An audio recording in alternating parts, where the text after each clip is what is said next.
예, 밖에 바람이 많이 불고 있습니다만 살을 내는 칼바람이 아니라 매우 부드러운 바람입니다. 확실히 봄이 온 것 같습니다. 4월 11일 더불어민주당 제131차 원내대책회의 공개회의를 시작하겠습니다. 먼저 박홍근 원내대표께서 모두 발언을 하시겠습니다. 미 국방부 기밀 문건 유출로 인한 충격과 파문이 가라앉지 않고 있습니다. 그런데 미국 정보기관 도청에 통째로 뚫린 우리 대통령실의 일성은 미국에 대한 항의가 아니었습니다. 국정을 책임진 세력으로서 국민에 대한 사과의 입장을 밝히는 게 우선이건만 동맹을 흔드는 세력, 국민 저항에 직면할 것이라며 정치적 공세로 겁박하기 바빴습니다. 지금 대통령실이 말하는 동맹을 흔드는 세력이 대체 누구입니까? 처음 이 내용을 보도한 외신입니까? 이를 받아쓴 국내 언론입니까? 아니면 국가적 위기를 막고자 신속한 점검과 대책 마련을 위해 최선을 다하고 있는 야당 국회의원들입니까? 안보 컨트롤 타워인 대통령실 전 국가안보실장과 외교비서관의 대화가 그대로 털렸는데 또다시 엉뚱한 곳만 탓하니 기가 막힙니다. 정부가 국민께 제대로 설명하고 동맹국에게 적극적으로 항의해 바로잡는 게 우선입니다. 과거 메르켈 총리는 동맹국 간의 스파이 행위는 독일인 누구도 받아들일 수 없다며 직접 미국 대통령에게 전화해 당당히 따져 물었습니다. 동맹국에 대한 도청은 결코 용납할 수 없는 사안입니다. 다시는 이런 일이 재발하지 않도록 명확히 조치를 요구해야 합니다. 한술 더 떠 용산으로 이전하느라고 도감청에 취약해진 것 아니냐는 지적에 대통령실은 용산 청사는 도감청이 더 어렵다, 청와대보다 더 안전하다, 보안 문제는 이전 당시부터 완벽하게 준비했다고 주장했습니다. 그런데 왜 북한 무인기에 대통령실 주변 상공이 뚫렸고 이번에는 미 국방부 도청 정황까지 불거진 것입니까? 용산의 하늘도 벽도 멀쩡한 곳 하나 없는데 완벽하다니 실수를 금할 수 없습니다. 결국 대통령실 용산 이전이 졸속으로 추진되면서 여야를 막론하고 의원들이 지적했던 문제가 그대로 현실화된 건 아닙니까? 보안에 너무 허술한 대통령실로 인해 국가 안보와 국민 안위에 큰 허점이 노출된 것인데도 대통령실과 여당은 하나같이 한미 동맹에 대한 영향만 걱정합니다.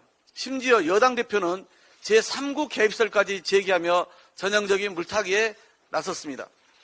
문제가 된 도청을 미국이 아닌 제3국에서 미국에 넘기기라도 했다는 말입니까? 집권 세력으로서 지금은 억지를 부릴 때가 아니라 이런 일이 다시는 생기지 않도록 재발 방지 대책을 확실히 마련하는 게 우선 중요합니다. 국회는 즉각 운영위, 외통위, 정보위, 국방위 등 대통령실 도청 의혹 관련 상임위를 조속히 열어 진상을 밝히고 대책을 수립해야 합니다. 공교롭게도 이들 상임위원장은 모두 국민의힘 소속입니다. 어물쩍 문개를 하지 말고 더욱 책임있게 임하는 것이 집권당으로서 마땅한 국민적 도리입니다. 정부도 우리 외교사에 더 이상의 치욕을 남기지 말고 미국의 즉각적인 항의와 재발 방지 대책을 공식 요청하기 바랍니다. 50억 클럽 특검법에 대한 집권 여당의 회방을 더 이상 참을 수 없습니다. 우리 민주당은 특검법을 법사위에 상정 후 국민의힘이 심사에 협조해 줄 것을 촉구해 왔습니다. 더구나 이 특검법은 국민의힘이 상정을 제안해서 심사 절차가 시작된 것입니다. 하지만 여당은 지난주에 이어 어제 열린 법안 일소위에서도 불참하며 끝내 회의를 파행시켰습니다. 국민의힘 간사는 50억 클럽 특검법이 야당 대표 방탄용이라는 말도 안 되는 주장을 다시 쏟아냈습니다. 정의당과 50억 클럽 특검법의 상정에는 협조해 주는 듯하더니 또다시 손바닥 뒤집듯 기승전, 이재명만 외치며 특검법을 거부하고 있는 것입니다. 여당이 아무리 국회의 책무를 방기한다 해도 민주당은 국민의 뜻을 따르겠습니다. 충분히 인내한 만큼 오늘 법사위 제1소위에서 50억 클럽 특검법을 법적 절차에 따라 처리할 수밖에 없습니다. 대통령실, 여당, 검찰까지 50억 클럽의 진상규명은 말뿐입니다. 곽상도 전 의원의 무죄를 납득할 수 있겠냐던 대통령실, 반드시 진실을 세우라던 검찰총장, 진실 규명이 필요하다던 국민의힘은 다 어디로 갔습니까? 잠시 잠깐 분개한 척 했을 뿐이고 그 이후에는 전혀 행동하지 않았습니다. 검찰은 마지못해 박영수 전 특검만 압수수색하는 척 했을 뿐 김순환 전 검찰총장, 최재경 전 민정수석, 권순일 전 대법관 등 다른 관련자들은 털끝 하나 건드리지 못하고 있습니다. 여기에 국민의힘은 시간 끌기로 일관하면서 이제는 소위를 파행시켜서 특검법 처리를 방해하는 것입니다. 양특검법의 도입은 압도적 국민의 변함없는 명령입니다. 법사위에서 보여준 여당 국민의힘의 행태는 양특검에 전혀 협조할 의사가 없음을 여실히 증명하고 있습니다. 정의당도 이제 결단을 내려야 할 때입니다. 특검을 요구하는 국민의 뜻을 받들 것인지 민심에 반하는 정부 여당의 행태를 방조할 것인지 선택해야 합니다. 국민의힘이 끝내 반대로 일관하고 있으니 본회의에서 양특검법을 신속 처리 안건으로 지정해야 법사위의 심사도 강제할 수 있고 실제 특검을 관찰할 수 있습니다. 정의당의 신속하고 지혜로운 선택을 기다리겠습니다. 이상입니다. 다음은 김민석 정책위 의장님 말씀이 있으시겠습니다. 국가 간의 도청 문제는 국제사회의 오랜 쟁점입니다. 사실관계를 신중하고 철저히 확인하고 시정하는 것은 당연하고 기본이지만 눈뜨고 코 베이는 국제관계를 직시하고 소를 잃은 뒤라도 외양간을 근본적으로 고치는 것이 자주 독립국가다운 지혜입니다. 대통령 집무실의 이전, 운영의 공적 절차성과 보안적 완결성을 지키고 나아가서 대통령 관저, 대통령 비서실의 운영, 인사, 출입, 기록의 투명성과 공정성, 그리고 보안 체계의 엄격성을 지키는 공적 대점검 비상경계령이 필요한 시간입니다. 미국이든 천공이든 대한민국 국민을 대리한 최고 권력과 최고 기밀을 넘나드는 의혹의 씨앗을 완전히 걷어내야 합니다.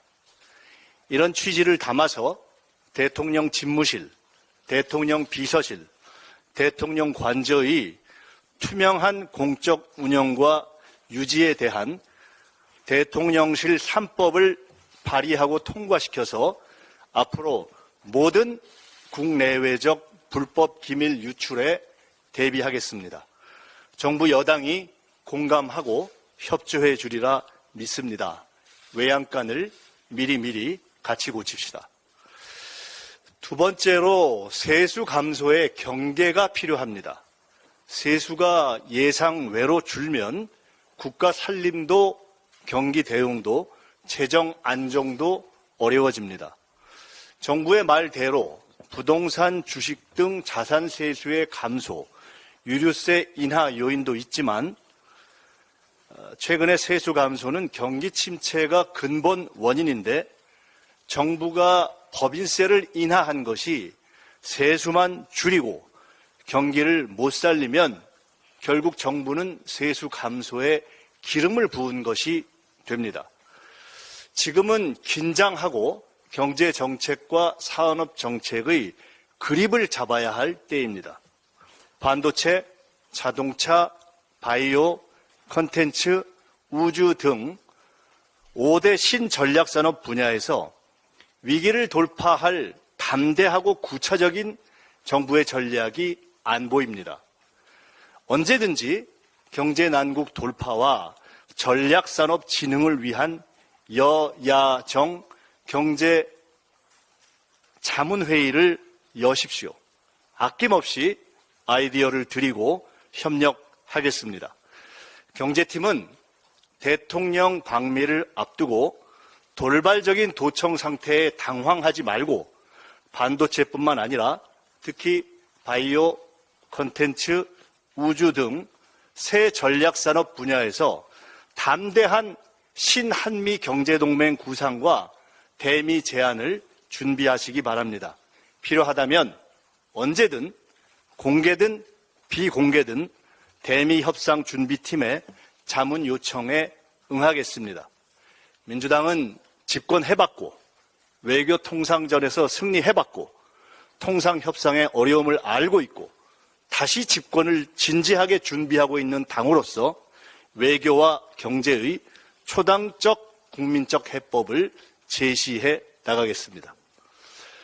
세 번째로 정치개혁은 초당적 과제입니다.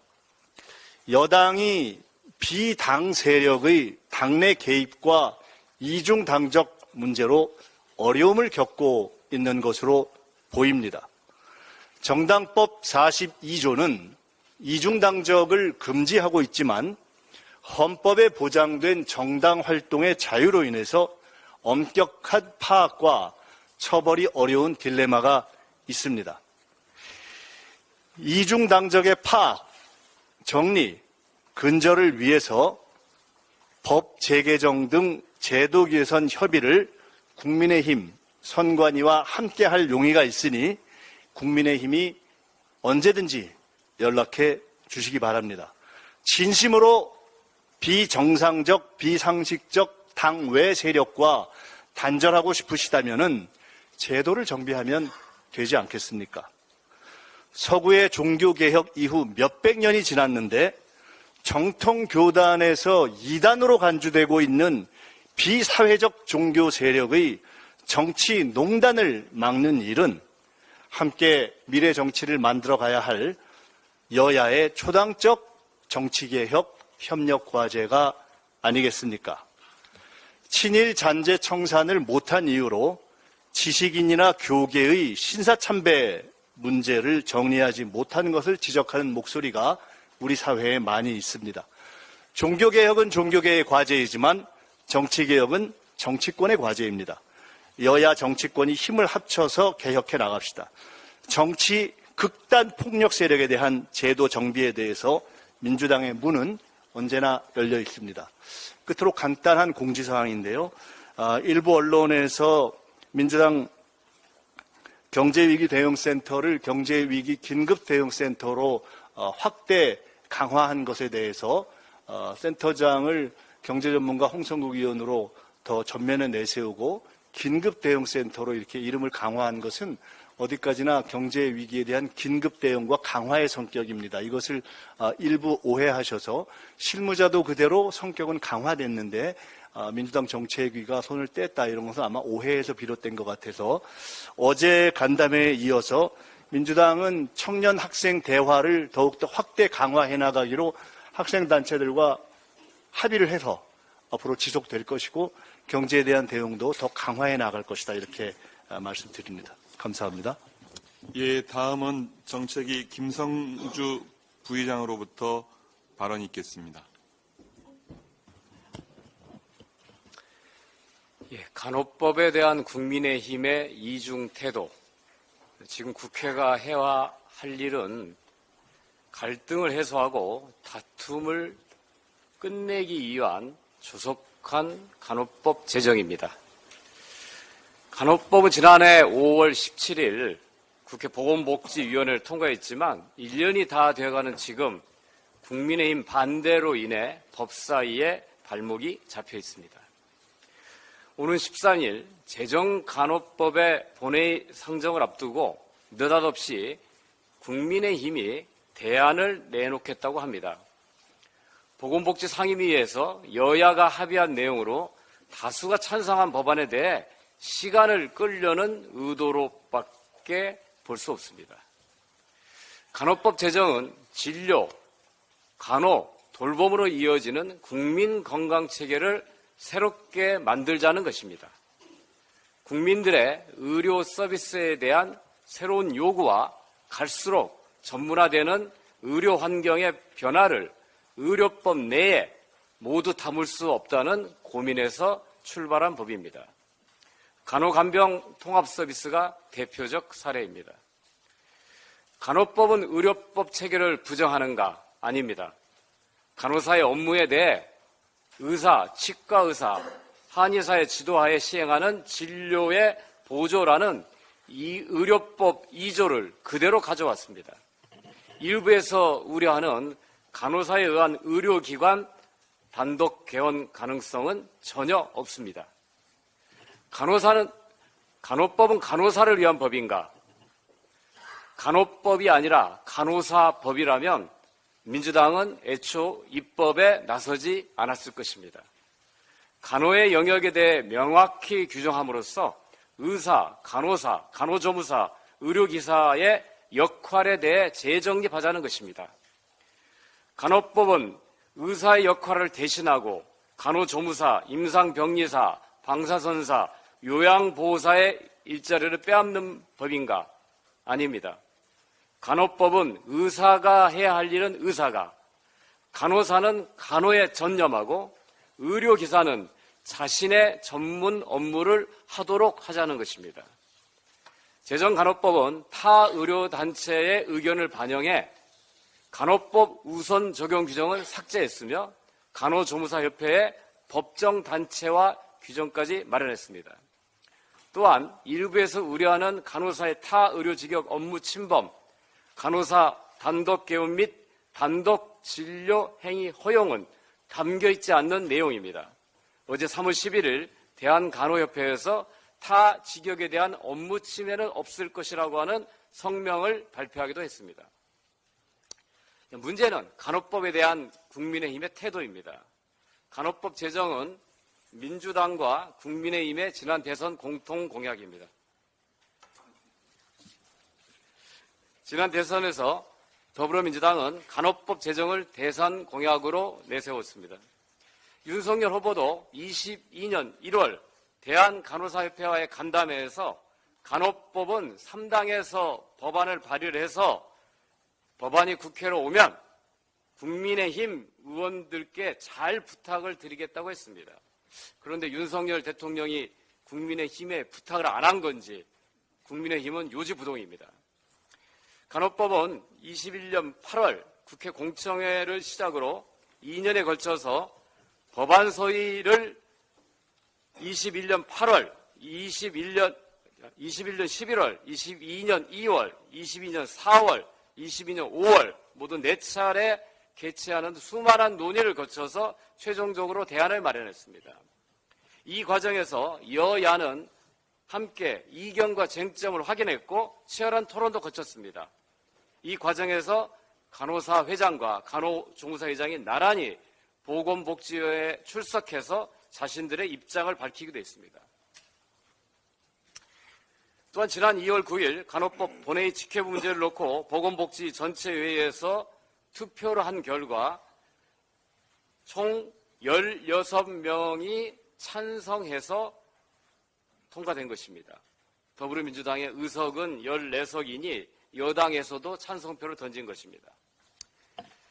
국민의힘은 간호단체를 만나면 간호법을 지지한다고 하고 의사단체를 만나면 간호법을 저지하겠다고 하는 이중 태도가 사태를 악화시키고 갈등을 증폭시켰습니다. 이제 대선은 끝났고 국민의힘은 여당이 되었습니다. 국민의힘은 표 계산을 그만하고 여당의 책임을 다하기 바랍니다. 마지막으로 의료계에 호소합니다. 의사, 간호사, 간호조무사, 의료기사 여러분께서는 환자와 국민의 건강을 위해 각자 역할을 수행하는 필수 의료 인력입니다. 간호법으로 인해 타 직역의 업무를 침범당하는 일은 결코 없을 것이라고 더불어민주당은 약속합니다. 이제 간호법에 대한 오해를 거두고 갈등을 멈춰주시기를 간곡히 호소드립니다. 민주당은 국민을 위한 길을 가겠습니다. 예, 다음은 강덕구 원내 부대표의 발언이 있겠습니다. 윤석열 대통령이 임기가 전 1년이 다가옵니다. 공정과 상식의 정치를 하겠다던 윤석열 대통령의 1년 성적은 어떻습니까? 국정 지지율은 30%대 초중반에 득거리하고 있습니다. 부정평가는 60%를 넘는 고공행진입니다. 국민들의 부정평가 핵심은 대통령이 정치를 하지 않고 있다는 것입니다. 정치를 모른다는 핑계를 대기에는 대통령 임기가 벌써 1년이 흘렀습니다. 정치는 대화와 소통 그리고 협치입니다. 윤석열 대통령은 취임 이후 주요 현안과 관련해서 또 법안 처리와 관련해서 야당의 대화를 요청한 적이 있습니까? 그리고 국정의 주요 파트너인 제1야당 대표를 만난 적이 있습니까? 저는 여야의 원만한 대화와 타협을 위해서 그리고 국정의 복원을 위해 윤석열 대통령과 이재명 민주당 대표의 영수회담 필요성을 수차례 말한 바 있습니다. 그러나 윤석열 대통령은 묵묵부답이었습니다. 오히려 윤석열 대통령은 양곡관리법 거부권 행사로 답했습니다. 추가로 거부권을 행사하겠다는 엄포를 놓으며 갈등을 더욱 깊게 만들고 있습니다. 되돌아보면 지난 1년간 정치는 실종됐습니다. 검찰 권력의 사유화로 본인 가족의 불법은 숨기고 정적 죽이기, 보복 정치만 일삼았습니다. 그러는 동안 IMF 자료에 따르면 한국 무역 수지는 1년 만에 180계단 추락했다고 합니다. 수출은 6개월 연속 마이너스를 기록하고 있습니다. 무역 적자는 13개월째 이어지고 있습니다. 이러는 상황에서 일광수산횟집에 해가 넘어갔습니까? 정치는 함께하는 것입니다. 제가 경기도 연정부지사하던 당시 경기도 도지사는 한나라당 출신 남경필 도지사였습니다. 경기도에는 민주당이 과반 의석보다 더 큰 다수 의석을 차지하고 그야말로 여소야대였습니다. 남경필 지사는 이런 관계를 풀기 위해서 민주당의 연정을 제안했고 그리고 야당 의원들과 도정을 논했고 주요 현안에 대해서는 협조를 요청했습니다. 이러한 노력으로 경기도정은 비교적 매끄럽게 이어갈 수 있었습니다. 이게 정치입니다.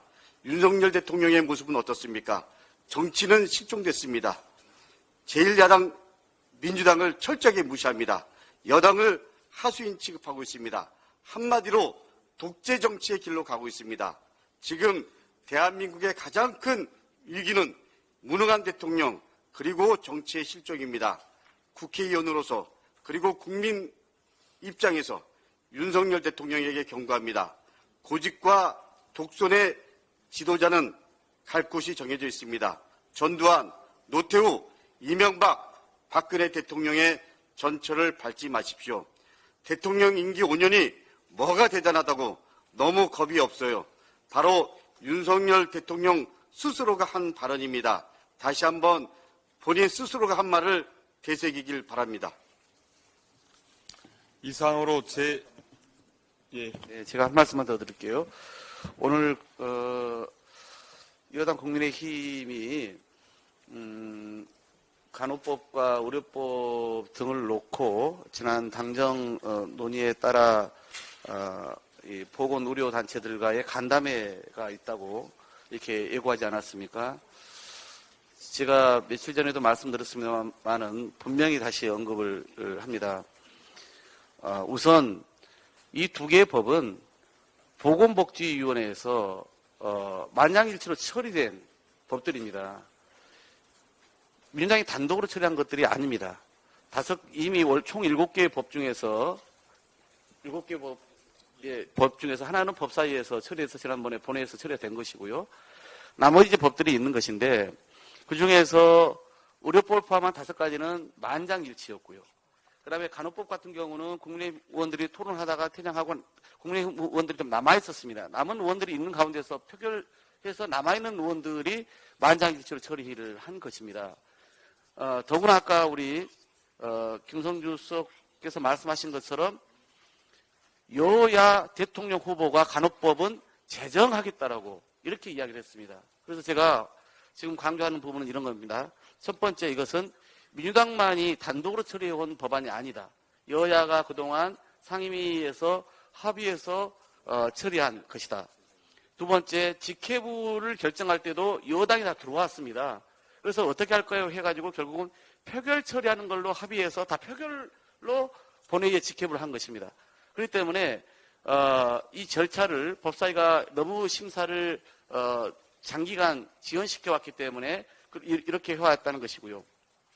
그 다음에 또 한 가지 말씀은 여야 대통령 후보가 공히 약속을 낸 것인데 이것을 행여 오늘 보건의료단체들을 만나가지고 재정법, 간호법이 아닌 무슨 현재 의료법 안에 일부 조항으로 반영하면 안 되겠냐라든가 또는 이 간호법이 아닌 간호사 무슨 처우 개선과 같은 그런 어떤 법의 성격으로 아주 축소한다든가 이런 거 결코 저희가 동의할 수 없습니다. 그동안에 상임위에서 지난하게 논의하면서 합의해온 정신을 정면으로 부정하기 때문입니다. 그리고 이것이 직역 간의 갈등과 하등 상관이 없다는 것을 이미 아까 우리 수석께서 말씀을 하신 바가 있습니다. 의료법에 대해서도 마찬가지입니다. 의료법 관련해서 의사단체들이 그동안 사실이 아닌 부분을 가지고도 많이 국민들께 애곡해서 전달해온 것들도 많았습니다. 가령 업무상 그 과실 시사상과 관련해서는 다 제시켰습니다. 그런데도 여전히 그렇게 얘기를 하는데 저희는 변호사와 같은 전문 직종에 있는 사람들 또한 똑같은 적용을 받도록 지금 개정안이 마련되어 있는 것입니다. 이런 상황인데도 불구하고 지금 이제 보건의료단체들이 계속 항의하고 반발하는데 그동안 국회의장께서도 왜 정부 여당이 나서서 이 중재를 하지 않냐라고 여러 번에 걸쳐서 비공개 자료를 통해서도 이야기를 했습니다. 손 놓고 있다가 이제 부랴부랴 직회부를 앞두고 있고 의장께서도 13일 본회의선 처리할 수밖에 없다고 하니까 나서는 모양새를 하는 척만 보여주고 있는 것이거든요. 정말 무책임하게 그지없는 정부와 여당이 아닐 수 없습니다. 그런 점에서 의료법 또한 국민이 납득할 만한 그런 모습을 보이지 않으면서 또다시 이걸 시간을 뒤로 미루기 위한 꼼수로 나온다는 것은 저희들 결코 용납할 수 없습니다. 알다시피 대한민국의 정말 뛰어난 인재들이 대부분 다 지금 의사 지망을 하지 않습니까? 그런데 정작 소아과는 한 도시에 한 개가 있을까 말까 한 데다가 있습니다. 정작 필요한 데는 의사들이 없는 상황이에요. 더구나 여러분도 알다시피 이 의대생 의사 정원 문제와 관련해서 저희가 그동안 정부도 지금도 그 요구하고 있는 것으로 알고 있는데 국민들 입장에서는 지방의 공공병원, 지방의료원에는 의사가 없어서 정말 어려운 상황입니다. 그러니까 이런 상황에서 의사단체들이 여전히 자기 이기주의에 매몰되어서 의사정원 확대에 대해서는 반대하면서 그러면서 이런 자기 문제와 관련해서 성범죄나 중범죄나 이런 등등의 이 범죄를 저지른 사람에 대한 자격을 제한할 문제에 대해서 반대하는 것이 국민의 동의를 얻겠습니까? 그런 점에서 저희는 특히나 그 서남대에 소위 의대 정원이 있는데 이것을 활용해서 국가적인 소위 의전원 공공의과대학을 만들겠다는 것도 반대하고 있습니다. 이게 정말 납득이 되는 이야기입니까? 정부가 지금 해야 될 일은 또 여당이 해야 될 일은 이런 의사단체를 국민의 목소리를 대신해서 설득하는 일입니다. 그래서 저희는 이런 부분을 이번 기회에 제대로 해소해 나가야 한다는 것을 분명히 말씀드리고 오늘 정부 여당과 보건의료단체가 간담회를 통해서 어떤 입장을 가질지 모르겠지만 우리는 이미 충분히 정당한 절차를 거쳐왔고 내용도 충분히 그런 우려사항들은 다 반영해서 수정을 해왔기 때문에 이제는 의장께서 모레 본회의를 통해 가지고 보건복지에서 올린 이 법안들을 이제는 처리할 일만 남았다는 것을 분명히 하고자 합니다.